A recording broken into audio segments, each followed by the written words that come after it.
شروع اللہ کے پاک اور بابرکت نام سے جو بڑا مہربان نہایت رحم کرنے والا ہے۔ نصیب ٹی وی کے دیکھنے والے تمام دوستوں کو خوش آمدید۔ حمل کے دوران اگر داغ لگنے لگیں تو ککر کی پھلیاں باریک پیس کر محفوظ کر لیں اور اسے لسی کے ساتھ چند دن کھائیں، داغ لگنے بند ہو جائیں گے۔ صبح منہ دھونے سے پہلے موبائل چلانے سے نظر کمزور ہو جاتی ہے۔ سرسوں کا تیل کان میں ڈالنے سے دماغ تیز ہوتا ہے۔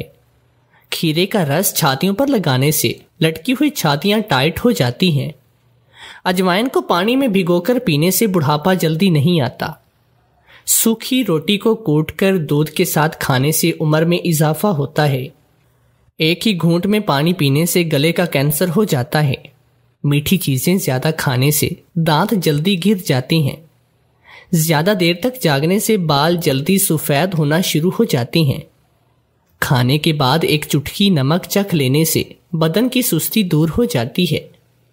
انڈے کی سفیدی پکانے والی جگہ پر لگانے سے قبض دور ہو جاتی ہے۔ بھینس کا دودھ پینے سے عقل کم ہوتی ہے۔ گائے کا دودھ پینے سے دماغ تیز ہوتا ہے اور جوانی دیر تک قائم رہتی ہے۔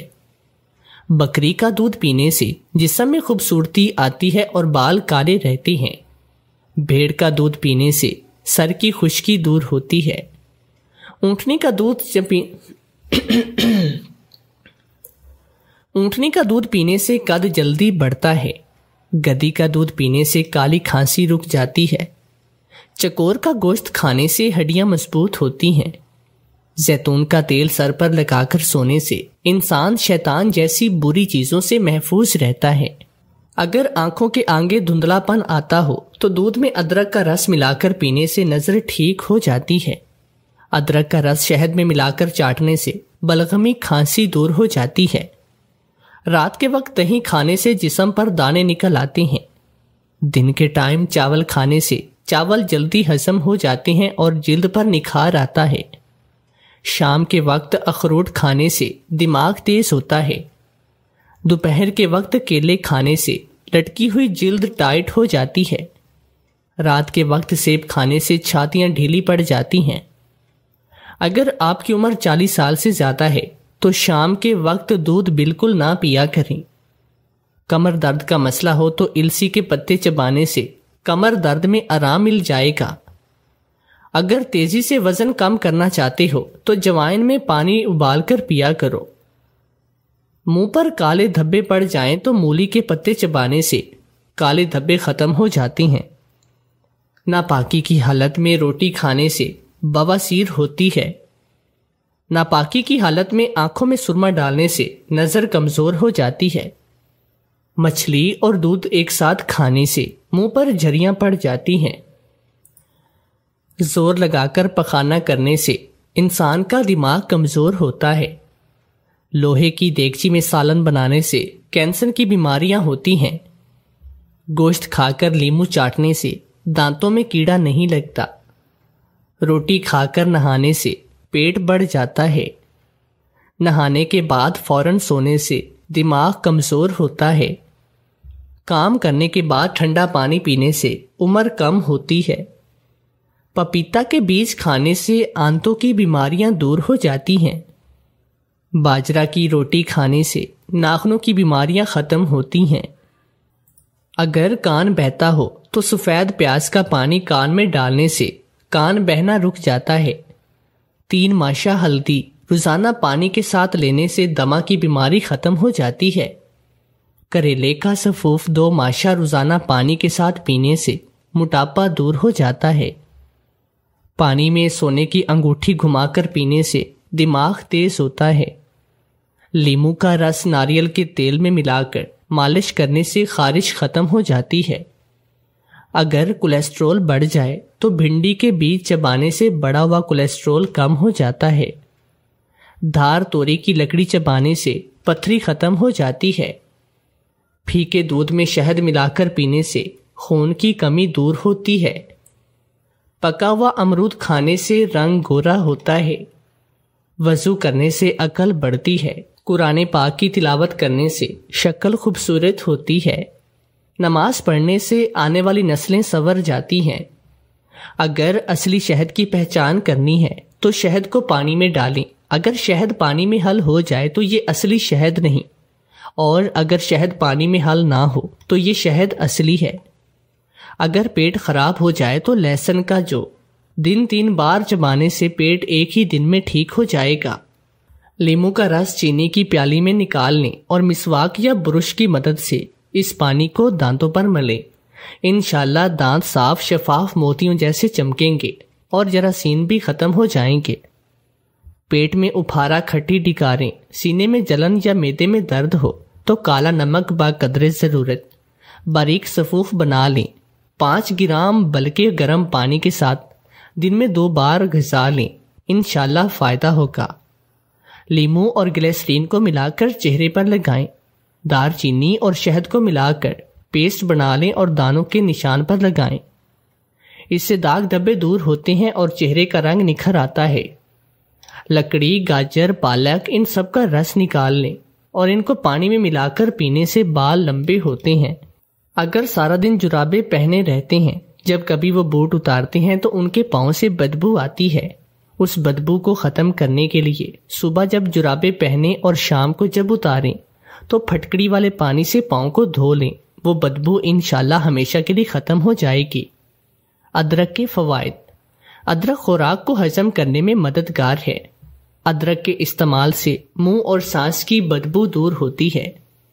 مکھن کے ساتھ ادرک کھانے سے بلغم ختم ہو جاتی ہے۔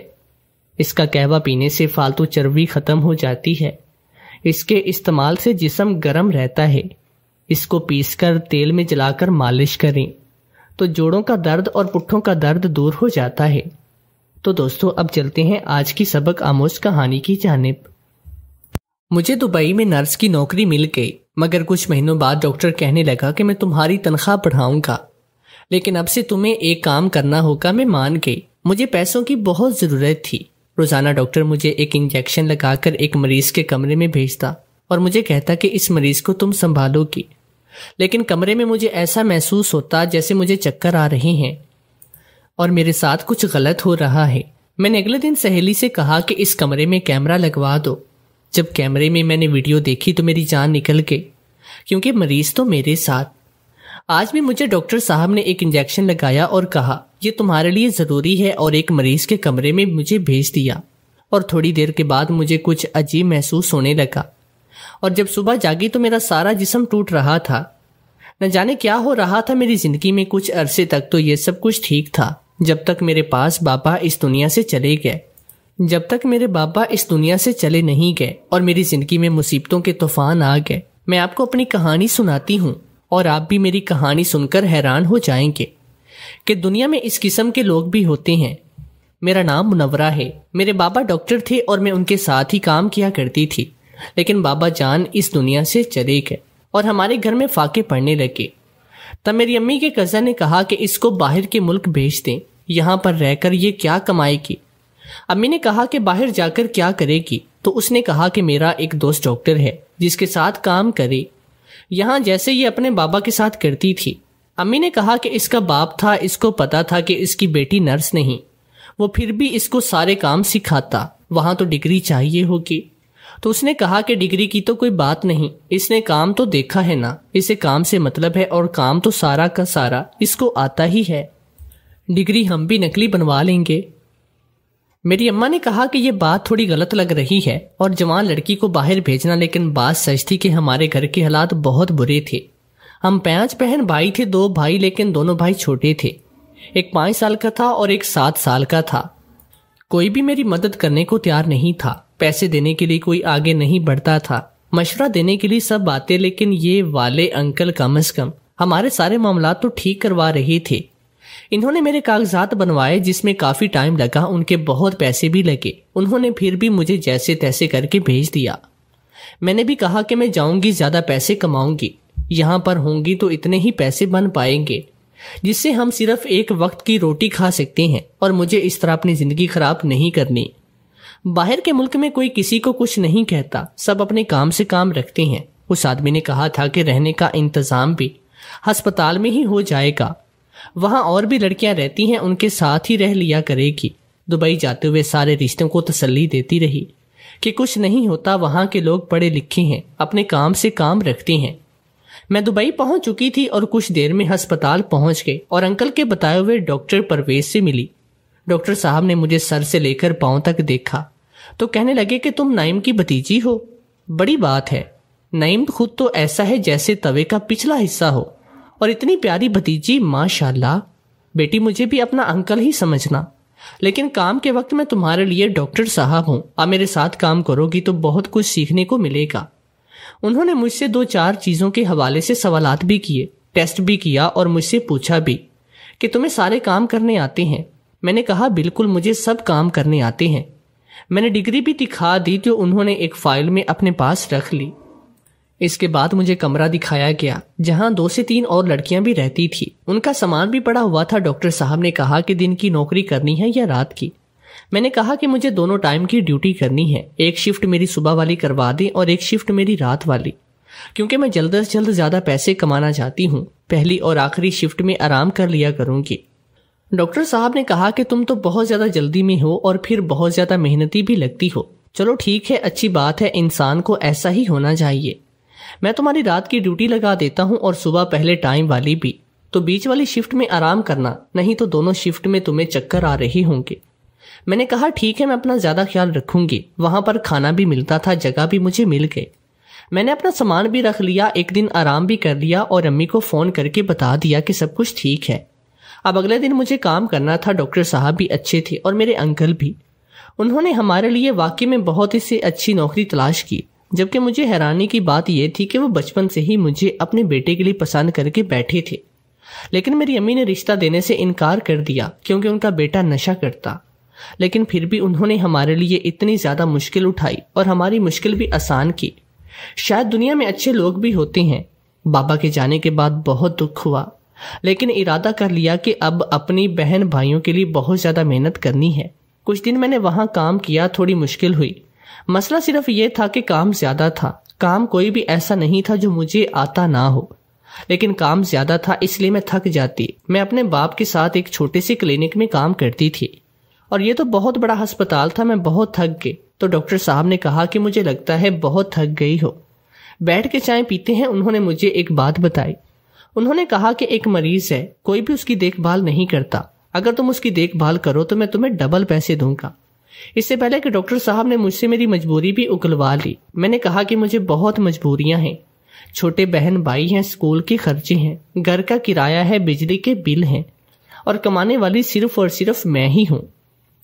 ڈاکٹر صاحب نے کہا کہ ایک کام تو یہ ہے، لیکن بہت مشکل ہے، اس مریض کو ایسی بیماری ہے کہ اس کے پاس کوئی نہیں جاتا، لیکن اسے ساری رات سنبھالنا ہوتا ہے اور میں تمہیں اس کام کے الگ سے پیسے دے دوں گا اگر تم اس کے پاس چلی جاؤ۔ میں نے کہا کہ مجھے کوئی مسئلہ نہیں، لیکن یہ بیماری مجھے تو نہیں لگ جائے گی۔ ڈاکٹر صاحب نے کہا کہ نہیں، مگر اس کے پاس جانے سے پہلے، یعنی کہ اس کے کمرے میں جانے سے پہلے مجھے تم کو ایک چھوٹا سا انجیکشن لگوانا ہوگا۔ اس بیماری کا اثر تمہیں پھر نہیں ہوگا، لیکن کون انجیکشن روز لگوائے؟ اس لیے لوگ یہ کام نہیں کرتے اور میں بڑا پریشان ہوتا، کیونکہ وہ میرا دوست ہے اور بہت ہی امیر آدمی ہے۔ جس دن اسے ہوش آ گیا اور اسے پتا چلا کہ ان لوگوں نے میری خدمت کی ہے تو وہ ان کو اتنے پیسے دے گا کہ وہ پورا بنگلہ بنا سکے۔ وہ اتنا زیادہ امیر آدمی ہے، میں کسی بھی لالچ کے لیے اس کی ہمت نہیں کر رہا۔ وہ میرا دوست ہے، اس لیے میں اس کے لیے یہ سب کچھ کر رہا ہوں۔ میں نے کہا ایک چھوٹی سی سوئی روز لگنے سے انسان کو کیا ہو جاتا ہے؟ میں روز انجیکشن لگوا لوں گی تو مجھے کیا مسئلہ ہو جائے گا؟ 2 منٹ کا درد ہوگا نا۔ لیکن ڈاکٹر صاحب نے پیسے بتائے تو مجھ کو 2 منٹ کا درد سکون لگنے لگا۔ یہ تو میری تنخواہ سے بھی ڈبل تھے۔ میں نے کہا کہ ٹھیک ہے، میں یہ کام کروں گی۔ اگلی ہی شام ڈاکٹر صاحب نے مجھے اس مریض کے کمرے میں بھیج دیا۔ جانے سے پہلے مجھے ایک انجیکشن لگایا۔ میں اندر گئی تو دیکھا کہ 3 سال ہو گئے وہ بیچارہ بے ہوش پڑا ہے۔ دیکھنے میں کافی خوبصورت تھا، کسی اچھے امیر خاندان سے اس کا تعلق تھا، لیکن بیماریاں بھی تو انسان دیکھ کر نہیں آتی۔ میں وہیں بیٹھ کے ڈاکٹر صاحب نے کہا کہ وقفے سے اس کے ڈرپ میں 2 انجیکشن ڈالنے ہیں۔ اگر اس میں کوئی ہلچل ہو تو سب سے پہلے آ کر مجھے بتانا، اور اگر اس کے مشین کے پوائنٹس اوپر نیچے ہوں تو ان کو ہینڈل کرنا ہے۔ جب یورین بیگ بھر جائے تو اس کو خالی کرنا ہے۔ نائٹ ڈیوٹی میں تو مجھے وارڈ کے 30 لوگوں کو سنبھالنا ہوتا تھا، یہاں بس صرف ایک ہی شخص کو سنبھالنا، اور مجھے ڈبل پیسے مل رہے تھے، تو مجھے کیا مسئلہ ہونا تھا؟ میں بہت خوش ہو گئی اور جا کر کمرے میں پڑی کرسی پر بیٹھ کے، سب کچھ بالکل ٹھیک تھا جو ڈاکٹر صاحب کرنے کو کہہ رہے تھے۔ وہ کام زیادہ نہیں تھا، ابھی تو مریض سکون سے سو رہا تھا۔ تھوڑی دیر کے بعد بھی مجھے نیند آنے لگی، اور ویسے یہاں پر سونے میں کوئی مسئلہ بھی نہیں تھا۔ اس مریض کو بھی پتہ نہیں چلنا تھا اور ڈاکٹر صاحب کو بھی نہیں۔ ان کی رات کی ڈیوٹی نہیں ہوتی تو وہ پہلے اپنے گھر چلے گئے۔ میں اپنے کام کے ساتھ انصاف کرنا چاہتی تھی، اس لیے جاگنے کی بہت کوشش کی، لیکن میری آنکھ صبح ہی کھلی۔ صبح میری کمر میں بہت زیادہ درد ہو رہا تھا کیونکہ شاید میں صوفے پر بیٹھے بیٹھے سو گئے۔ ڈاکٹر صاحب نے پوچھا کہ سب کچھ ٹھیک تھا؟ میں نے کہا کہ جی سب کچھ بالکل ٹھیک ہے، جبکہ دل میں سوچ رہی تھی کہ مجھے سونا نہیں چاہیے تھا، اور میں ایسے بے خبر سوتی رہی کہ ایک دفعہ بھی میری آنکھ نہ کھلی، جبکہ میری نیند تو اتنی کچی تھی۔ شاید ایسا اس لیے ہوا تھا کیونکہ اس کمرے میں بہت خاموشی اور سکون تھا، اور اے سی بھی لگا ہوا تھا۔ ایسی خاموشی میں تو ویسے ہی نیند جلدی آتی ہے، لیکن پھر بھی مجھے کوئی مسئلہ نہیں ہو رہا تھا۔ میں نے 2-3 دن یہ کام کیا، لیکن ایک بات بہت عجیب تھی کہ جب میں کمرے میں جاتی تو تھوڑی دیر کے بعد میرا سر چکرانے لگتا اور مجھے بہت زیادہ نیند آ جاتی۔ مجھے ہوش ہی نہیں رہتا۔ جب صبح شفٹ چینجنگ کی بیل بجتی تو اس بیل پر میری آنکھ کھل جاتی کیونکہ اس کی آواز بہت زور سے آیا کرتی۔ اگلے دن پھر یہی ہوا کہ مریض تو چپ چاپ سو رہا تھا۔ ایک دن صبح جب میں اٹھی تو مجھ سے اٹھا نہیں جا رہا تھا۔ میری حالت اتنی بری ہو چکی تھی جیسے میں نے پتہ نہیں کتنی محنت مزدوری کی ہو، لیکن جب میں نے مریض کو دیکھا تو اس کے ماتھے پر پسینہ آیا ہوا تھا۔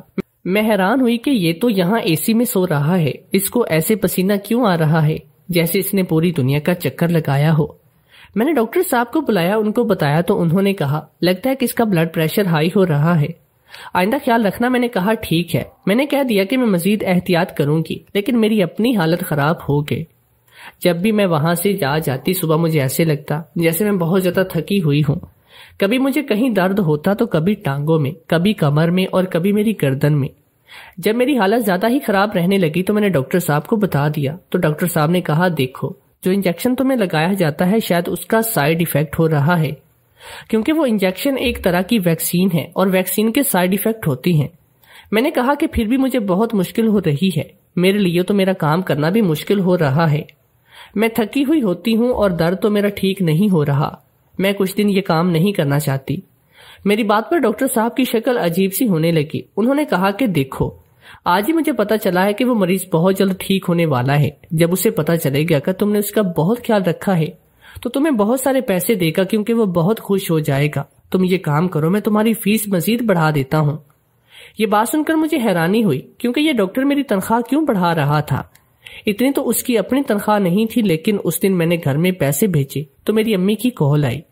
انہوں نے کہا کہ پیسے مل گئے۔ وہ بہت زیادہ خوش تھی، کہنے لگی کہ اتنے پیسے میں نے پہلی دفعہ زندگی میں دیکھے، سارے گھر کا راشن بھی لیا، بجلی کا بل بھی دیا، 2 مہینے کا کرایہ نہیں دیا ہوا تھا وہ بھی چکا دیا، ابھی بھی کافی سارے پیسے بچے ہیں، تم اپنا بھی خیال رکھو۔ مجھے امی کی باتیں سن کر بہت خوشی ہوئی اور میں مطمئن ہو گئی۔ امی نے مجھے 2-4 اور خرچے بھی گنوائے۔ میں سوچنے لگی اگر میں تھوڑا سا اور درد سہ لوں گی تو کیا ہو جائے گا، گھر والے تو خوش ہیں، میرے بہن بھائی اچھا کھا رہے ہیں، اچھا پہن رہے ہیں۔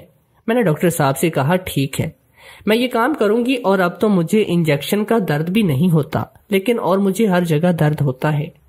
اس دن مریض کے کمرے میں بیٹھی تھی تو مجھے چکر آ رہے تھے۔ مجھے محسوس ہوا کہ جیسے اس نے اپنا سر میری طرف کیا ہے، لیکن جیسے ہی میں نے دیکھا پہلے کی طرح سیدھا ہی پڑا ہوا تھا۔ میں حیران ہوگی، مجھے لگا شاید مجھے وہم ہوا ہے کیونکہ وہ کوما میں تھا اور ایسا مریض اپنے سر کو اس طرح حرکت نہیں دے سکتا۔ مجھے وہم ہوا ہوگا۔ تھوڑی دیر کے بعد مجھے پھر سے چکر آنے لگے۔ ڈاکٹر صاحب میری تنخواہ بڑھاتے جا رہے تھے اور میری حالت خراب ہوتی جا رہی تھی۔ مجھے لگتا تھا کہ کچھ غلط ہو رہا ہے۔ ہاسٹل میں میری ایک دوست بن کے، اس کا تعلق انڈیا سے تھا لیکن وہ بھی مسلمان تھی۔ میں نے اسے سب کچھ بتایا تو وہ حیران ہوئی۔ اس نے کہا کہ کوئی نہ کوئی گڑبڑ ضرور ہے۔ میں نے کہا کہ پھر کیا کیا جائے؟ اس نے کہا کہ اس ڈاکٹر کا ریکارڈ اچھا نہیں، یہ ایک خوبصورت نرس رکھتا ہے، اس کے ساتھ چکر چلاتا ہے۔ پھر میں نے کہا مجھے تو بیٹی کہتے ہیں۔ اس نے کہا کہ تمہارے ساتھ اس طرح نہیں کرتا ہوگا کیونکہ تم اس کے جانے والے کی رشتہ دار ہو، لیکن ہمیں کچھ نہ کچھ تو کرنا ہی چاہیے۔ میں نے کہا کہ تم ایک کام کرو کہ کسی طرح اس کمرے میں کیمرہ لگواؤ اور اس کی ریکارڈنگ والے ایریا میں جا کر بیٹھ جاؤ، کیونکہ ہمیں موبائل رکھنے کی اجازت نہیں تھی اور میرے پاس تو موبائل بھی نہیں تھا۔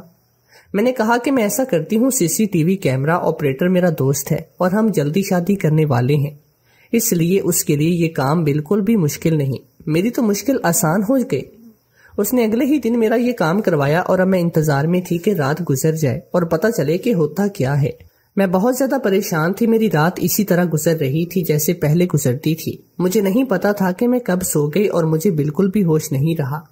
آج میرے پورے جسم میں درد ہو رہا تھا۔ اگلے دن میری دوست نے مجھے بلایا، ساتھ میں اس کا فرینڈ بھی تھا۔ میں نے اس سے کہا کہ کیا ہوا، ایسا منہ کیوں بنا رہی ہو؟ انہوں نے کہا کہ ہمیں ویڈیو مل گئی، میں نے دیکھ بھی لی، لیکن اگر یہ بات باہر نکلی تو تمہاری جان کو خطرہ ہو سکتا ہے، کیونکہ یہ کوئی عام بات نہیں، اس سے پورے ہسپتال میں بھی حرف آ سکتا ہے، ڈاکٹر کا لائسنس بھی کینسل ہو سکتا ہے۔ میں نے کہا کہ ایسی بھی کیا بات ہے، مجھے بتاؤ تو صحیح۔ سب سے پہلے تو انہوں نے مجھے یہ بتایا کہ جو انجیکشن میرے کمرے میں جانے سے پہلے مجھے لگایا جاتا ہے وہ کوئی ویکسین نہیں بلکہ بے ہوشی کا انجیکشن ہے۔ یہ سن کر میں حیران ہوئی، مجھے بے ہوشی کا انجیکشن کا پتا ہے، لیکن ڈاکٹر نے اسے مختلف جار میں رکھا ہوا تھا۔ یہ ڈاکٹر دراصل عورتوں کو بیچا کرتا تھا، اور وہ مریض کوئی مریض نہیں بلکہ اس کا اپنا دوست تھا جو وہاں پر دل بہلانے کا سامان کرنے آیا تھا اور مریض بن کر لیٹ جاتا، اور پھر یہ ڈاکٹر خوبصورت تری نرس کو اسی بہانے اس کے کمرے میں بھیج دیا کرتا۔ یہ سن کر میں حیران و پریشان رہ گئی۔ ویڈیو دیکھنے کے بعد میرے اندر ہمت نہ تھی، لیکن جب میں نے وہ دیکھی تو میں بے ہوش ہو گئی۔ ڈاکٹر کے پاس جانے سے پہلے ہم اس مریض کے پاس گئے اور ہم نے اس کو جھنجھوڑ کر جگایا۔ جب اس کے پاؤں کے نیچے ہم نے کوئی گرم چیز لگائی تو فوراً جاگ گیا۔ اگر وہ کوما میں ہوتا تو اسے کبھی بھی ہوش نہیں آتا۔ اس کو ویڈیو کے بارے میں، ان ساری چیزوں کے بارے میں بتایا تو کہنے لگا، مجھے معاف کر دو، میں برا آدمی ہوں اور یہ سب کچھ میں پہلے سے بہت سی لڑکیوں کے ساتھ کر چکا ہوں، لیکن تم مجھے اچھی لگی ہو، میں تم سے نکاح کروں گا، تمہیں اپنے ساتھ رکھوں گا اور اس ڈاکٹر کا خود حساب کروں گا۔ میری دوست نے کہا کہ تمہاری عزت اس کے سامنے تو برباد ہو چکی ہے، اگر یہ تمہیں اپنی بیوی بنانے کے لیے تیار ہے تو تم ہاں کر دو، بہت امیر آدمی ہے اور یہی ڈاکٹر سے تمہارا بدلہ بھی لے سکتا ہے۔ میں اپنی دوست کی سوچ پر حیران تھی، اس کو دیکھتی رہی اور کچھ بھی نہ بولی۔ میرے ہاتھ میں ویڈیو تھی اور میں ہسپتال کے مالک کے آفس کی طرف جا رہی تھی۔ میری دوست مجھے بار بار روک رہی تھی، ایسا مت کرو، تمہاری ایک امیر آدمی سے شادی ہو جائے گی۔ دبئی میں ایسے بہت امیر لوگ ہیں جن کے پاس بہت سارے پیسے ہوتے ہیں، اتنے کہ ہم جیسے لوگ ساری زندگی بھی نہیں کما سکتے۔ میں نے اپنی دوست کی طرف دیکھا، میری آنکھوں میں آنسو تھے، میں بری طرح ٹوٹ چکی تھی۔ میرے ساتھ بہت بڑا ظلم ہو گیا تھا اور وہ کبھی بھی نہ جانے کتنی دفعہ ہوا تھا۔ میں نے اسے کہا کہ میں مجبور ہوں، میرے پیچھے کھانے والے 5 لوگ ہیں اور کمانے والی میں اکیلی ہوں، لیکن میں اس طرح نہیں کر سکتی۔ یہ لوگ درندے ہیں، ان کو سزا ضرور ملے گی۔ میں ہسپتال کے مالک کے آفس کی طرف چلی گئی۔ خیر سے وہ بیٹھا ہوا تھا، نہیں تو وہ ہر روز یہاں موجود نہیں ہوتا۔ شاید میری قسمت اچھی تھی، لیکن میری قسمت میں اچھا کیا ہونا تھا، میرے ساتھ بڑا ظلم ہو گیا تھا۔ میں نے اس کو سب کچھ بتایا اور وہ ویڈیو بھی دکھائی۔ اس نے اپنے کانوں کو ہاتھ لگا لیا اور کہا، تم کو انصاف لے کے دیں گے۔ ڈاکٹر کا لائسنس کینسل کر کے اسے پولیس کے حوالے کیا اور اس شخص کو بھی۔ مجھے کہا گیا کہ تم یہاں پر کام کرنا چاہو تو کر سکتی ہو۔ میں نے کہا کہ اب مجھ سے یہاں کام نہیں ہوگا، میں پوری طرح ٹوٹ چکی ہوں۔ میں واپس پاکستان آئی، اپنے گھر والوں کو یہ بات نہیں بتائی۔ ماں بہت زیادہ پریشان تھی کہ تم جیسے گئی تھی ویسے واپس نہیں آئی۔ پریشان رہتی ہوں، میں نے اپنی امی کو پھر یہ بات نہیں بتائی۔ مجھے اپنے آپ کو سنبھالنے میں بہت وقت لگ گیا۔ مجھے رات کو برے خواب آتے، میں سوتی تھی تو مجھے لگتا تھا کہ میرے ساتھ وہی سب کچھ ہو جائے گا۔ میں ساری رات جاگتی رہتی۔ اس شخص نے میری زندگی برباد کر دی۔ وہ کتنے آرام سے مجھے کہنا تھا کہ مجھ سے نکاح کر لو، شاید میری جگہ کوئی اور لڑکی ہوتی تو شاید وہ کر لیتی، اور اس کے پیچھے جواز بھی یہی تھا کہ میری عزت اس کے سامنے خراب ہو چکی تھی، اور اگر وہی میرا محافظ بن جاتا تو میرے لیے بہتر ہوتا۔ لیکن عزت لوٹنے والے کبھی محافظ کیسے بن سکتے ہیں؟ جس شخص کی ذات سے آپ کو صرف دکھ اور ظلم ملا ہو، وہ آپ کے لیے خوشی کا باعث کیسے بن سکتا ہے؟ کیسے میں ہونے والے بچوں کو ایسا باپ دیتی جو کسی کی بیٹی کے ساتھ یہ سب کچھ کرتا رہا؟ کیا وہ ایک اچھا شوہر تھا، باپ بن سکتا تھا؟ کبھی بھی نہیں بن سکتا۔ مجھے نہیں پتا کہ میں نے صحیح کیا یا غلط کیا، آپ لوگ ہی فیصلہ کریں۔ میری زندگی برباد ہوئی، مجھے اتنا بڑا دکھ ملا، اس کو میں آج تک بھول نہیں پائی۔ میں ابھی اپنے گھر والوں کے لیے کام کرتی ہوں، اپنی ذات کو گھسیٹ کر کسی زندہ لاش کی طرح جی رہی ہوں، لیکن میں پہلے جیسی بالکل نہیں ہوں۔ اللہ ہی میرے لیے بہتری کرے اور کسی ایسے شخص کو میری زندگی میں بھیجے جو مجھے سنبھال سکے۔